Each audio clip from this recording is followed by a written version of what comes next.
कि कक्षा 12वीं के साथ में ही आपने नीट क्वालिफाई किया। मैं तो सबसे यही कहती हूँ कि ईपी से बेस्ट कुछ भी नहीं है। तो आज हमारे पास 10-10 साल 8-8 साल की एक्सपीरियंस। आराम नहीं करना है, अब पढ़ना है और मुझे अपना मुकाम हासिल करना है। ये मेरी दादी का सपना था जिसे मुझे पूरा करना था। और आज नीट जैसे बड़े एग्जाम को क्लियर किया है। इसी के साथ साथ मैंने 12th बोर्ड्स में भी 96.80 परसेंटेज प्राप्त की है। इन बच्चों के रिजल्ट को देखें, इनसे बात करें कि इनको कैसा बढ़िया रखा। ईपी संस्था और अपने सारे स्टाफ को देना चाहूंगी। तो ये पॉजिटिव वाइब्स जो मिली ना इसको, ये सकारात्मक ऊर्जा के साथ पढ़ाई करी। सो 10th में मेरा भी 97% रहा है, वो भी ईपी की बदौलत ही रहा है। हेलो नमस्कार, इंजीनियर्स पॉइंट खैरतल के डिजिटल प्लेटफॉर्म पर आप सभी का हार्दिक स्वागत है। मैं अभिनंदन है। आज हम खैरतल में ही उपस्थित हैं और खैरतल में इसलिए उपस्थित हैं कि कक्षा 12वीं के साथ में पायल गर्ग ने डॉक्टर बनने का सपना साकार किया है। जी हाँ, कक्षा 12वीं के साथ में ही डॉक्टर बनने का सपना भारत में बहुत कम विद्यार्थी से पूरा कर पाते हैं। आज हम पायल गर्ग के घर पर ही उपस्थित हैं। मेरे साथ संस्था के निदेशक Azad sir, principal Rajesh Kumar sir एवं इनके पेरेंट्स पायल गर्ग खुद हैं। मैं इनसे जानने की कोशिश करता हूं कि कक्षा 12वीं के साथ में इन्होंने जितनी बड़ी सफलता प्राप्त की है उसका लेकर के इनका एक्सपीरियंस कैसा रहा है। सबसे पहले पायल, आपका बहुत बहुत शुभकामनाएं इतनी बड़ी उपलब्धि के लिए। मेरा पहला सवाल आपसे कि कक्षा 12वीं के साथ में ही आपने नीट क्वालिफाई किया, इसके बारे में आपका पहले से ही प्लान था या फिर आपने इसकी तैयारी कब से स्टार्ट की थी, और इंजीनियर्स पॉइंट खैरतल एवं आप अपने बारे में क्या कहना चाहेंगे? सबसे पहले तो मैं इस उपलब्धि का क्रेडिट अपने पेरेंट्स, ईपी संस्था और अपने सारे स्टाफ को देना चाहूँगी। और इसके लिए मैंने तैयारी 11वीं कक्षा में ईपी की कोचिंग से स्टार्ट की थी। इसी के साथ साथ मैंने 12th बोर्ड्स में भी 96.80 परसेंटेज प्राप्त की है, जो कि बहुत ही अच्छी है। और इसी के साथ मुझे नीट में भी अच्छी रैंक प्राप्त हुई है। मेरी कैटेगरी रैंक 786 है। और इन सभी चीज़ों का क्रेडिट मैं अपने टीचर्स, ईपी संस्थापक के निदेशक आजाद सिंह सर, उन सबको देना चाहूँगी। इसमें इन सभी का बहुत ही योगदान रहा है। मेरा एक और सवाल है कि कक्षा डॉक्टर तो बहुत सारे विद्यार्थी बनते हैं, कक्षा 12वीं के साथ में डॉक्टर बनना, तो कैसे आपने कक्षा 12वीं के में भी आपने बताया कि मेरी 96.80 परसेंटेज रही है और 12वीं के साथ में ही आपने नीट भी क्वालिफाई किया है, तो कक्षा 12वीं बोर्ड कक्षा का प्रेशर और नीट का, इन दोनों को आपने कैसे हैंडल किया, कैसे आपका रूटीन रहता था, उसके बारे में थोड़ा बताएं। इन सब में ईपी का ही योगदान है। 12th बोर्ड्स के लिए भी जैसे जैसे कोचिंग चलती थी उसी के साथ में हमारी बोर्ड्स की भी प्रिपरेशन करा दी जाती थी, जिस वजह से मुझे इतना बर्डन नहीं लगा। और जब बोर्ड्स का टाइम आया उस टाइम मैंने उस टाइम को यूज़ करा, अपना लकी टाइम माना और अपने बोर्ड्स के लिए भी प्रिपेयर किया। और उसके लिए फिजिक्स, केमिस्ट्री जो नीट में काम आती है उसकी भी प्रिपरेशन की। टीचर्स का बहुत सपोर्ट रहा, ईपी के टीचर्स यहाँ तक कि हमें एग्ज़ाम सेंटर के बाहर तक भी मोटिवेशन देने आए और समय समय पर यहाँ पर बहुत मोटिवेशन दिया जाता है। आजाद सर का मोटिवेशन बहुत काम आता है इस चीज़ में। बिल्कुल, बहुत अच्छी बात है पायल। मेरे साथ संस्था के निदेशक आजाद सर हैं। सर, मेरा आपसे सवाल है कि पहले तो आप कक्षा 12वीं के बाद में डॉक्टर बनाते थे, इस बार आपने कक्षा 12वीं के साथ में ही डॉक्टर बनाने स्टार्ट कर दिया। पायल गर्ग ने कक्षा 12वीं में 95 से अधिक अंक प्राप्त करने के साथ में ही कक्षा डॉक्टर भी बनी है, क्या कहना चाहेंगे? सबसे पहले मैं सभी को नमस्कार। इतना अच्छा रिजल्ट जो इस सेशन में हमारा आया है, चाहे वो आईआईटी हो, 12वीं के साथ 6 बच्चे हो या फिर नीट हो, और डिस्ट्रिक्ट में हाईएस्ट स्कोर भी हमने ही दिया है। और ये भी श्रेय हमारे पूरे स्टाफ को जाता है और बच्चों ने जो मेहनत की है और उनमें जो सपोर्ट पेरेंट्स का आया है उसमें बड़ा शानदार योगदान रहा है और इतना अच्छा रिजल्ट तभी आया। और मैं आज बच्ची की बात कर रहा हूँ, पायल गर्ग की, जो भी मेरे साथ बैठे हैं। इनका न केवल 12वीं के साथ परसेंटेज बहुत अच्छी आई है, 96% से ऊपर है, और उसके साथ साथ आप ये देखें कि रैंक इतनी अच्छी आई है कि इनको शानदार कॉलेज मिले। ईडब्ल्यूएस में आप 700 और 20 के आसपास ही है इनकी रैंक आ रही है, जो एक अपने आप में काफ़ी बड़ी बात है। बहुत सारे बच्चे टारगेट करने, हमारे यहाँ पहले एक रिवाज था कि बोर्ड के लिए भी सीकर जाते थे, उससे पहले तो बांसुरी जाते थे। मतलब यहाँ खैरतल क्षेत्र में पढ़ाई के लिए इतना बढ़िया सिस्टम नहीं था, लेकिन जब से ईपी आई है तब से यहाँ बोर्ड भी हर साल मेरिटें आती हैं। और उसके बाद अभी 2-4 साल से हमने फाउंडेशन शुरू किया है, उसके बाद फाउंडेशन के रिजल्ट बहुत शानदार आ रहे हैं और इस बार तो बहुत ही शानदार रहा। अब पायल ने भी खूब अच्छे मेहनत की है इसमें नो डाउट। और पेरेंट्स ने बहुत ज़्यादा सपोर्ट किया है। और एक चीज़ और बताऊं मैं पायल के बारे में कि ये शायद LKG में ही एडमिशन इन्होंने करा लिया था, क्योंकि नज़दीक पड़ता है। और जब मैं इनके घर के सामने से गाड़ी से गुजरता हूँ तो ये छोटी सी थी, जब शायद फर्स्ट क्लास के आसपास थी, तो अखबार पढ़ रही थी। मेरे साथ बैठ के शायद बिटिया जा रही थी या ऐसा कुछ ध्यान नहीं आ रहा, तो उन्होंने पूछा था, बोलिए बच्ची देखो अखबार पढ़ रही है छोटी सी, कौन से स्कूल में जाती है? मैं थोड़ी देर बाद बताएंगे अंदर से। जैसे स्कूल में गए, हम ये वही बच्ची है जो अखबार पढ़ रही है, अपने स्कूल में पढ़ रही। तो एक बहुत अच्छा लगता है कि बच्ची न केवल अपने आज एकेडमिक में शानदार रोल निभा रही है और आज नीट जैसे बड़े एग्जाम को क्लियर किया है, बच्ची में जनरल साइंस सारी नॉलेज, ये केवल और केवल माँ बाप के संस्कार से आती है। बहुत मेहनती बच्ची। सर मेरा एक और सवाल आपसे, ये मेरा बड़ा सवाल आपसे, मैं बड़ा इसलिए कह रहा हूँ क्योंकि बहुत सारे पेरेंट्स और स्टूडेंट इस बात में कंफ्यूज रहते हैं कि नहीं, हमें तो पहले बोर्ड्स के ऊपर ही ध्यान देना चाहिए, हमें तो पहले बोर्ड्स ही करना चाहिए, बोर्ड्स की परसेंटेज कम रह जाएगी तो हम एग्ज़ाम क्वालिफाई नहीं कर पाएंगे, या फिर कहें कि बोर्ड में अगर कम परसेंटेज बन जाती है तो लोग मापदंड बना लेते हैं कि नहीं ये तो डॉक्टर नहीं बन पाएगा या फिर और कुछ नहीं कर पाएगा। तो बोर्ड की जो परसेंटेज होती है वो ज़्यादा महत्वपूर्ण है, या फिर कहें कि बच्चे का जो ओवरऑल डेवलपमेंट होता है, उसको फाउंडेशन की जो कंपटीशन की तैयारी करना वो ज़्यादा महत्वपूर्ण है? देखो सीधी सी बात है, जिसको कंपटीशन की तरफ जाना है उसकी 2-4% कम हो जाए कोई फर्क नहीं पड़ता, और उसका सिलेक्शन इम्पोर्टेंट है। रही बात ये डर है कि ऐसा हो जाएगा वैसा हो जाएगा, पायल खुद ही बता रही है कि ऐसी जरूरत ही नहीं। आप 96% भी बना सकते हो और नीट में भी सिलेक्शन दे सकते हो। इससे बड़ी एग्जाम्पल क्या है? अभी IIT में हमारे आए थे तो 2 बच्चे 95 से ऊपर गए दोनों, और दोनों ने शानदार रैंक हासिल किए। तो IIT भी निकाल दी बच्चों ने, नीट भी निकाल दी, और 95 से ऊपर परसेंट, इससे ज़्यादा और क्या परसेंट चाहिए? बिल्कुल सर। मेरे साथ पायल की मम्मी भी बैठी हैं। मैम, जब कोई भी बेटा बेटी इतना अच्छा मुकाम हासिल करता है तो जाहिर सी बात है माता पिता के लिए उससे बड़ा गर्व का क्षण कोई नहीं होता। पायल की आपकी बेटी ने इतने बड़ा मुकाम हासिल किया है, क्या कहना चाहेंगे आप? मैं इसके लिए बहुत खुश हूँ कि मेरी बेटी इतना बड़ा मुकाम हासिल किया। पर मैं इसको देखती थी ऐसे पढ़ाई में लगी हुई रहती थी, इसे खुद का कभी होश ही नहीं रहता था। मैं इससे बहुत कहती थी कि बेटा सो जा रात को भी, तो कहती मम्मी नहीं आप सो जाओ, मैं अपना करूँगी और मैं करके दिखाऊंगी। लेकिन इसमें सबसे बड़ा योगदान मैं EP का मानती हूँ। मनोज सर, कपिल सर हर समय इसको मोटिवेट करते रहे, और जो संस्थापक है उनकी तो बात ही है, वो तो सबसे ज़्यादा बच्चों को मोटिवेट करते हैं। लेकिन इन सर का इतना योगदान रहा कि इसने सोचा कि मैं ही कर सकती हूँ। ये सब EP की वजह से ही मुमकिन है। बिल्कुल। मैम, आपने बताया कि रात को भी ये पढ़ती थी, और घर पे आने के बाद में इसको थोड़ा रूटीन के बारे में बताएं कि जब जो बहुत सारे जो पेरेंट्स अभी इस वीडियो को देखेंगे तो उनको भी पता चलेगा कि एक 12वीं के साथ में डॉक्टर बनने का सपना साकार करने वाली विद्यार्थी का रूटीन क्या रहता है। ये कोचिंग से आती थी, आने के बाद बच्चों को थोड़ा 1 घंटा या आधा घंटा इसको रेस्ट का चाहिए होता है, वो रेस्ट लेती थी। उसके बाद ये अपनी पढ़ाई में लग जाती थी। पढ़ाई के मैं इससे बहुत कहती थी कि बेटा थोड़ा सा और आराम कर ले, घंटा 2 घंटा पढ़, लेकिन ये नहीं मानती थी कि नहीं मम्मी आराम नहीं करना है, अब पढ़ना है और मुझे अपना मुकाम हासिल करना है। बिल्कुल। मेरे साथ पायल है। पायल, आप सर बता रहे हैं कि आपने EP में लगभग शुरुआती दिनों में एडमिशन ले लिया था, तो आपकी 10वीं में परसेंटेज क्या रही और आपने कब ये तय किया कि मुझे अब डॉक्टर बनना है, और उसके हिसाब से आपने जो घर पर आपका पढ़ाई का शेड्यूल रहता था उसके बारे में बताएं। मुझे 10th में 95.67% प्राप्त हुई थी, और ये सब जो डॉक्टर बनने का सपना है ये मेरे बचपन से था, ये मेरी दादी का सपना था जिसे मुझे पूरा करना था, इसलिए मैंने हमेशा से ही इसके लिए एम किया है। बिल्कुल। तो आपकी दादी के सपना आपने पूरा कर दिया। आज मैं वापस से आजा सर के पास आता हूँ कि सर, जब बच्चा कक्षा 10वीं में जाता है तो उसको इतना आइडिया नहीं होता है कि वो कौन से सब्जेक्ट का चयन करे, क्योंकि कक्षा 10वीं में परसेंटेज अच्छी बना लेते हैं, लेकिन उनको कन्फ्यूजन रहता है कि कक्षा 11वीं में कौन सा सब्जेक्ट लूँ, IIT लूँ या नीट लूँ या फिर मैं नॉर्मल स्कूलिंग करूँ। एक विद्यार्थी के तौर पर उसको पहचानने के लिए कि आपके पास ऐसे क्या प्रावधान है कि अगर वो कोई करियर को लेकर के कन्फ्यूजन है तो आपके पास आकर के कैसे उसको सुलझा सकता है? देखो सबसे अच्छी बात तो ये है कि बच्चे तय करें, और काउंसलिंग यदि उनकी सही से हो जाए तो फिर उनके रास्ते बिल्कुल क्लियर हो जाते हैं।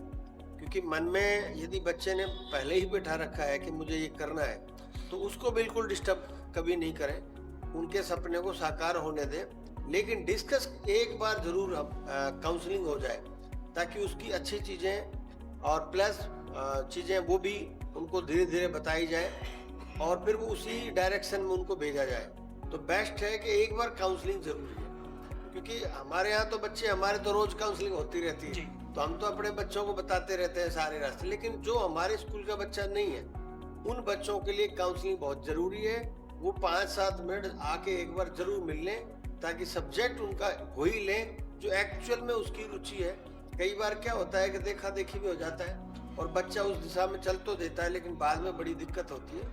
इसलिए बच्चे का क्या वास्तव में रियल में इंटरेस्ट है, क्योंकि कहने से नहीं होता, क्या अंदर क्या चीजें हैं, क्या फील कर रहा है बच्चा, वो फीलिंग जरूरी है।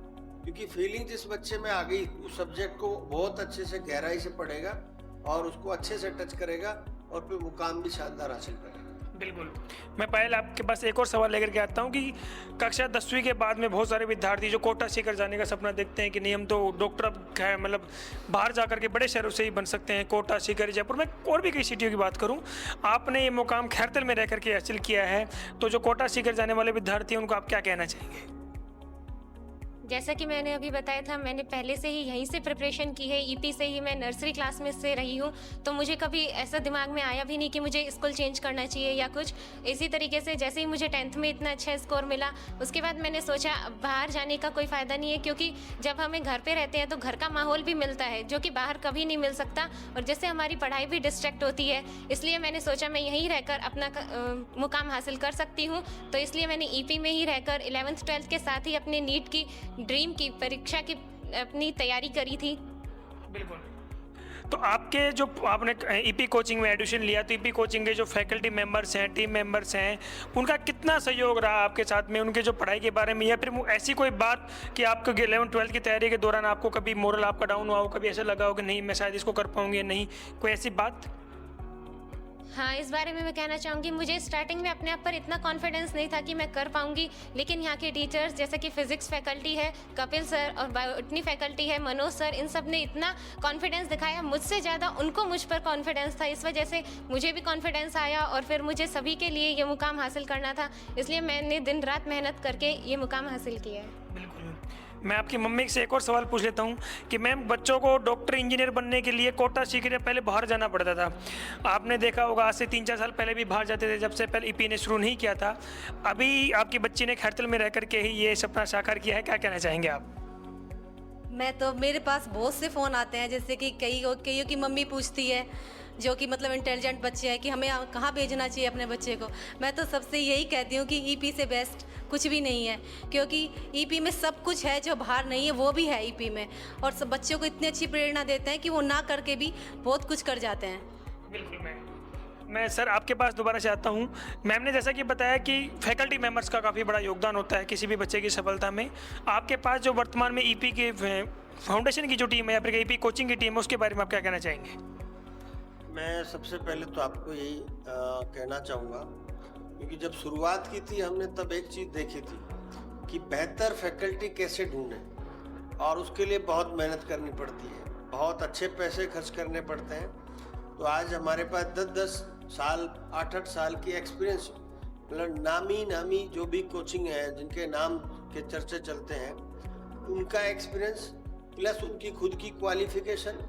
अब IIT NIT पास आपके पास टीचर हैं और बड़े बड़े दिल्ली, कोटा, आपके जयपुर से फैकल्टियाँ आई हैं, और उन्होंने जैसे एंट्री करी खैरतल में, क्योंकि थोड़ा बहुत फैकल्टी को लगता है कि यार छोटा शहर है, पता नहीं क्या होगा, लेकिन जब उनको विश्वास हमने दिलाया, प्लस उनके बाकी के और जो आपस में सर्कुलेट रहता ही है, उनके साथी टीचरों ने बताया कि नहीं, आपको बहुत ही सेफ जगह हो और बच्चे बहुत अच्छे हैं, क्योंकि हमने 9C फाउंडेशन शुरू कर रखा है, उसका बहुत ज़्यादा बेनिफिट मिलता है बच्चों को। तो एक तो फैकल्टी बहुत शानदार है, ऊपर से जो हमारी फाउंडेशन 9 से, उसका भी बड़ा फ़ायदा होता है। तो टीम बहुत ही सॉलिड है, आप बच्चा दे दो और उसके बाद उसको टेंशन तो होने की ज़रूरत ही नहीं है, बिल्कुल हंसते हंसते बच्चे सेलेक्ट हो रहे हैं। अभी आप खुद पायल से बात करो तो खुद ही बता देगी कि एक्चुअल में ही नहीं पता लगा कि कैसे सिलेक्शन हो गया। ऐसा लग रहा है जैसे बोर्ड के एग्जाम दे के अभी बाहर आया हो और साथ में नीट का भी हो गया। कुछ भी नहीं है, बस सिंपल है, एक पढ़ाई का एक शेड्यूल बनाना होता है। अब 2 साल की मेहनत तो देखो है ही, इसमें तो कोई डाउट ही नहीं है, बिना मेहनत तो कुछ होगा ही नहीं। लेकिन यदि तरीके से मेहनत की जाए तो बहुत ज़्यादा बर्डन लेने की जरूरत नहीं है, बहुत सही तरीके से। लेकिन आपके पास टीचर की टीम अच्छी होनी चाहिए, वो बहुत ज़रूरी है। वो आज हमारे पास तो बहुत शानदार है। मेरे साथ में अभी संस्था के प्रिंसिपल राजेश सर भी हैं। सर, मेरा एक सवाल, क्योंकि ये नर्सरी से आपके पास में पायल ने अध्ययन किया है, तो क्या क्लासेज में इसकी एक्टिविटी रहती थी कि आपको लग गया था कि ये लड़की कक्षा 10वीं या 12वीं के बाद में जाकर के डॉक्टर बनेगी, कुछ बड़ा करेगी? जी बिल्कुल, पायल शुरुआत से प्रतिभागी धनी रही है, हर क्षेत्र में आगे बढ़ती रही, हर क्षेत्र में इसने आगे से आगे बढ़कर भाग लिया और 10वीं में भी इसने बहुत अच्छा काम परसेंटेज प्राप्त की। 10वीं के साथ साथ 11वीं और 12वीं इसने दिन रात मेहनत करके जो दादी माँ का सपना था उस सपने को पूरा किया। आज जो इसकी इतनी अच्छी रैंक आई है, ये इसकी उस प्रतिभा के दम पर ही हुआ है जो इसने वास्तव में कर दिखाया। बिल्कुल। आपके बाजू में इनके दादाजी भी बैठे हैं। दादाजी से मैं बात करने का प्रयास करता हूँ। आपकी पोती ने इनकी दादी का सपना साकार कर दिया, कैसा महसूस कर रहे हो आप? मैं सर बहुत बढ़िया महसूस कर रहा हूँ कि इस बच्चे ने अपनी मेहनत से और ये कर दिखाया आज के दिन। मैं बहुत खुश हूँ, मैं आपका आभारी हूँ। सभी इंजीनियर पॉइंट के सभी सदस्य, सभी टीचरों को मैं अपनी तरफ से आभार व्यक्त करता हूँ। Thank you sir. आपके संस्कारों की वजह से ही आज ये विद्यार्थी, एक चाचा जी भी हमारे साथ हैं, मैं उनसे भी बात करने का प्रयास करता हूँ। सर, आपकी भतीजी ने कक्षा 12वीं के साथ में ही डॉक्टर बन गई है या फिर कहीं बहुत जल्दी ही डॉक्टर बनने वाली है, कैसा महसूस कर रहे हो और क्या कहना चाहेंगे आप? मैं इसके लिए ये कहना चाहता हूँ, ये पढ़ाई में अच्छी है, शुरू से चलती यही है और आगे भी अच्छी बनती रहेगी। बिल्कुल। मैं पायल के पास फिर से लौट कर के आता हूँ। पायल, मेरा अंतिम सवाल आपसे, और मेरा सवाल है कि जो विद्यार्थी आपके भाई बहन हैं जो अभी बाहर जाकर के तैयारी कर रहे हैं या फिर कहीं और भी कहीं जाकर के तैयारी कर रहे हैं, उनको आप क्या मैसेज देना चाहेंगे? मैं यही कहना चाहूँगी, इन सब में सबसे बड़ा योगदान तो आज़ाद सर का रहा है, जो हमें इतने छोटे कस्बे में यहाँ पर इतनी सारी फैसिलिटीज़ प्रोवाइड करवाई है। उसके अलावा सक्सेस मंत्र यही होता है, अपने प्लान को स्ट्रिक्ट रहो और कंसिस्टेंट रहो, अपना हार्ड वर्क करते रहो तो आपको सफलता ज़रूर मिलती है। हमारे साथ नारायण सर भी बैठे हैं। नारायण सर, मैं एक सवाल आपसे भी लेना चाहूँगा। मेरा सवाल आपसे ये है कि आपने के गाइडेंस में पायल ने भी अध्ययन किया है, पायल कैसी विद्यार्थी रही थी क्लासरूम्स के अंदर, और इसके बारे में आप क्या कहना चाहेंगे? एक्चुअली में क्या है कि बच्चे तो बहुत सारे थे क्लास में, बट जो मैं सबसे अच्छा इसमें देखा ना, ये शुरू से ही ओबे बहुत रही है। और मैं ज़्यादा लंबा तो मेरे को अनुभव नहीं है, पिछले लास्ट 10 ईयर से मैं एजुकेशन में हूँ। मैंने ये तो फील किया है कि जो बच्चा अपने टीचर का रेस्पेक्ट करता है ना, तो कहीं ना कहीं उसको ये सब चीज़ें मिलती हैं, कहीं ना कहीं वो टीचर का अपना फेथ जो है ना उसको गेन कर लेता है। तो ये पॉजिटिव वाइब्स जो मिली ना इसको, ये सकारात्मक ऊर्जा के साथ पढ़ाई करी, ये टीचर का बहुत रिगार्ड करती है। और मैं इसके लिए ये सारी चीज़ें इनके लिए श्रेय मैं स्पेशली इनके पापा मम्मा को देना चाहता हूँ। बड़ा वाला बेटा भी मेरे पास पढ़ा एक्चुअली में, वो भी बहुत रिगार्ड करता है। और हम लोग तो क्या है पीछे से जुड़े हुए हैं, तो मैं पायल में ये चीज़ एडिशनल थी, इंटेलिजेंसी के साथ ये गुण मिल जाते हैं तो ये चीज़ें और ऊपर तक जाती हैं। Thank you. Thank you sir. अभी हमारे साथ पायल का भाई भी है, और पायल का भाई ने भी पूर्व में इंजीनियरिंग पॉइंट के छात्र रह चुके हैं। अभी आप फिलहाल में क्या कर रहे हैं और आपकी बहन की उपलब्धि के बारे में आप क्या कहना चाहेंगे? पहले तो शुक्रिया आपसे मेरे से सवाल पूछने के लिए। मैं फ़िलहाल अभी लॉ कर रहा हूँ, LLB। और मेरी बहन, जो छोटी बहन है पायल, वैसे तो पढ़ाई में बहुत अच्छी है हमेशा से। मैं इसको बस छेड़ता रहता था ये कह के कि तेरा नहीं होगा, क्या कर रही है, ये सब बस मजाक मस्ती में। बट मुझे पता था कि she is very hard working and एनलाइटेड child, तो कर ही लेगी आगे जा कर के। तो अभी जब इसका रिज़ल्ट आया तो मैं पहले, बड़ा ये सेंसिटिव लड़की है, तो इसको आंसू आ गए थे उस बात पर कि बड़ा अच्छा लगा इसे। तो I also got so started after that. But अच्छा, बड़ा अच्छा महसूस हुआ इसका कि रिज़ल्ट अच्छा आया। बाकी अभी सबको प्राउड मैसेज करा ही रही है। बिल्कुल। आप भी ईपी के छात्र रहे हैं, आपके बहन भी ईपी के छात्र रही है, क्या कहना चाहेंगे इंजीनियरिंग पॉइंट खरतल के बारे में? आज तक ईपी से रहा हूँ, बट एक्चुअली 11th-12th में उस टाइम पर ईपी में आर्ट्स नहीं थी, क्योंकि मुझे लॉ करना था, इसलिए मुझे जाना पड़ा। वरना मैं 12th भी ईपी तक ही करता। सो 10th में मेरा भी 97% रहा है, वो भी ईपी की बदौलत ही रहा है। मैं बहुत काफ़ी क्रेडिट देना चाहता हूँ कि एक्चुअली जो नारायण सर है, इनसे तो मैं पढ़ा हूँ, अभी भी इनको देखा है, बड़ा नॉस्टैल्जिक हो गया हूँ कि इतने साल पहले पढ़ा हूँ इनसे। और बाकी सब सर से तो कनेक्शन रहा ही है मेरा। मेरा अंतिम सवाल माजा सर के पास आता हूँ। सर, आप क्या कहना चाहेंगे? बस आज के बच्ची का जो रिजल्ट है, ये रिजल्ट अपने आप में बहुत कुछ कह रहा है। मैं अंतिम जो है आज के लिए मैं यही कहना चाहूँगा बच्चों के लिए कि एक तो पेरेंट्स और गुरुजन दोनों के बहुत औबे रहना है। आपको बहुत ज़्यादा सम्मान आप देते रहोगे पेरेंट्स को और गुरुजनों को, आपको बहुत कुछ मिलेगा, इसमें कोई डाउट भी नहीं है। और दूसरा, पेरेंट्स के लिए एक और बात कहना चाहूँगा, क्योंकि हमने एक चीज़ देखी है कि 12वीं के बाद भी और 10वीं के बाद भी हमारे यहाँ बच्चे जितने भी रुके हैं उनको उनके अकॉर्डिंग जितना वो डिजर्व करते थे, शायद उससे भी बेटर रिजल्ट हमने दिया है। क्योंकि कई बच्चे 12वीं के बाद बाहर गए हैं, उनका रिजल्ट वो अच्छा नहीं आया। हम तो चाहते हैं वो वहाँ भी हो जाते, लेकिन क्योंकि बाहर परिस्थितियाँ अलग होती हैं, हर बच्चे के लिए समस्याएं बहुत हैं बाहर। यहाँ घर बैठ के तो आप हर समस्या का सोल्व कर सकते हो। तो मैं फिर एक बार कहूँगा कि कोई भी बच्चा यदि बाहर जा रहा है तो एक बार प्लीज़ इन बच्चों के रिजल्ट को देखें, इनसे बात करें कि इनको कैसा बढ़िया रखा, किस तरह बढ़िया ये पढ़े और उसका रिजल्ट इन्होंने दिया है। तो मैं सभी गार्जियन से कहना चाहूँगा और सभी बच्चों से भी ये कहना है कि पेरेंट्स की बहुत ज़्यादा सम्मान करो, आपको बेटर रिजल्ट मिले। Thank you.